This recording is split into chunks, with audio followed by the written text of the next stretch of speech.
So when I think about kind of bringing the human face of women in the devastation of war and violence, it is like, you know, listening to BBC radio, the Somali version when the civil war was happening, a Somali mother saying, "Isn't there a God anymore?" Okay, so when there is so much devastation, people are like, "Isn't there God?" But particularly women, because women experience war in a different way, because there is sexual and gender-oriented violence. Women are raped, and it is really now, I mean, in the International Criminal Court and everywhere, now we know, there is no debating it, that rape is used as a weapon of war. So when men are fighting other men, women become to be raped because clan X is fighting clan Y, or ethnicity X is fighting. So, you know, there is a Somali saying that says, "Made ke udambe ki hadalasi wari." I mean, we are now seeing what is happening in the Tigray region. Right? So whenever there is a whole group of soldiers from both sides, it's like you want to hurt this group, you're going to attack their women. And in the Somali context, it's even more devastating when you have a Muslim community. And I remember documenting from the refugee camps, women who got raped, got pregnant, and then got disowned by their own clans. So this is the experience of women. They are targeted because of who they are and the identity and the clan name that they carry. And then when they become pregnant because of that rape, the very group that they share identity with disowns them. So you can only imagine this lifelong trauma that comes out of being victim of rape. And you know that you had nothing to do with it, except the identity you carry. And now you jeopardize losing that identity, which is really devastating at a various level. And this happens whether it's the Somali civil war or particularly in the Somali region in Ethiopia. For a long time, we've been documenting the human rights violations in that region. And apparently, one of the reports that came out stated there was a colonel from the Ethiopian military who was in Kabridar in a speech who said, "The war is going to be on the wombs of your women." So when you want to humiliate, when you want to devastate a community that is conservatively Muslim, that is even a more sort of like weaponizing rape. And that's what has happened in many parts of the Somali region. So you guys are all familiar with that, and I'm not going to dwell on it. But I think when we think about war and women in this region, and in particularly the Somali territories, we need to realize that rape has been committed by state institutions, by militia, by clan militias, you name it, it has happened in every context. So how do you then, one of the areas of research that I am interested in is post-conflict justice, what is known as transitional justice. How do we even begin to conceptualize justice framework that is going to heal and repair these women? And it is ongoing, even in the Somali context. When you think about the hierarchy of the Somali clan lineages, the militias that are guarding some clans that are powerful are raping some of the internally displaced people in some towns across Somalia. So it has a social stratification and a power relations within itself. So when you think about justice, there has to be a way to also address the inherently sort of like structural violence that is within our social stratification. Because when you are from a larger so-called clan, you know, as the Sudanese say, when you have men who can defend you, as opposed to when you don't have them. What kind of justice framework are we going to utilize? And in that thinking, what I'd like to also about our reflections on, because this is not doing justice to this topic, but I think human security needs to be also broadened. Right now, we have lived through the war on terror. This region have been an exemplary sort of containing Al-Shabaab, containing so and so. At the same time, security is really brought back by the boots on the ground or militarizing security itself.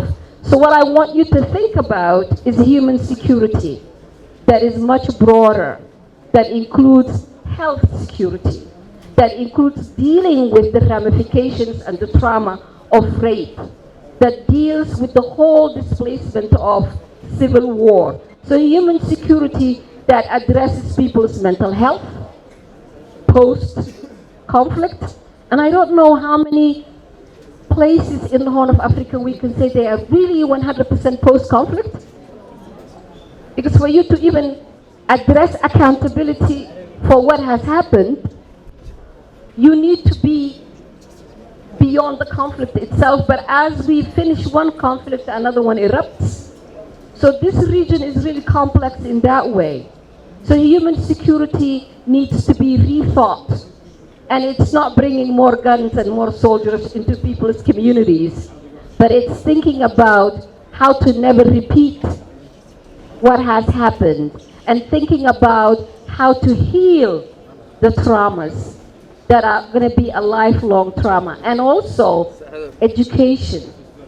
How do you not target girls and women and mothers and grandmothers when chaos erupts all of a sudden? It's like men are going to improve or prove their manhood by raping women. Like, it doesn't make sense. They themselves need to be healed.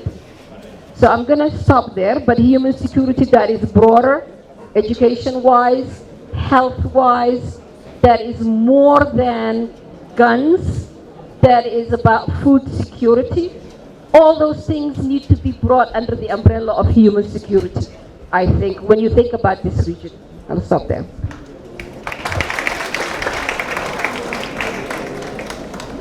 Thank you so much, Fozia. Those are very interesting points on putting a human face on the violence against women during wartime and conceptualizing possible avenues for justice for what's a very complicated and often neglected topic area. Next, we're going to have Suad. I'd like to pose a question to Suad before returning to the panelists and opening up the floor for questions. Suad, how do we grapple with these multiple challenges we discussed that women face during wartime, and what happens after war? How do women cope?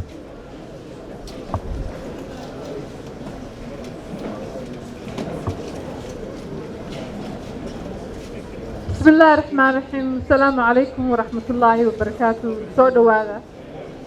And what I would like to add that is that even though there are more experts sitting on the panel in regards to this issue, when we look at what happens after the war, what happens to these women, well, these civil wars happened in Somaliland 30 years ago, and women experience the same way that everywhere in the world, whenever there are war, mainly women are considered to be the honor of the community. So to attack the honor of the community, women are attacked, and that is used as a weapon. That we know. But what is so amazing is how women have resilience and overcome that kind of issues that they have experienced. Women became the backbone of the communities. They are left with the children, they are left with the family. They are both the father and the mother role. So for that, they have to, what we call they have no time to look into what happened to them, assess, maybe have a counseling, because time will not allow them. What they do, they pick up the pieces and march on and look after the family and move on and build a community again. So that's what happened in Somaliland. Most of the things that we have now experienced, or you maybe experienced, and the peace you experience in Somaliland, mainly the backbone of that peace were women. And we might not be acknowledged for that, but we are not those who, especially Somali women, wherever they are expected to get on with it, recover whatever happened to them, and be the uduk, or maybe the foundation of building a nation again. So that's how they deal with it and move on with it. Because I remember back in London, even though there were so many women who have experience in that, when they fled to UK and all over Europe, whenever they are asked about whether they need a counseling because there's a trauma related to these issues, they will say, no, I don't have time for that, because there are children that I need to look after who doesn't have a father. I have to be strong for them.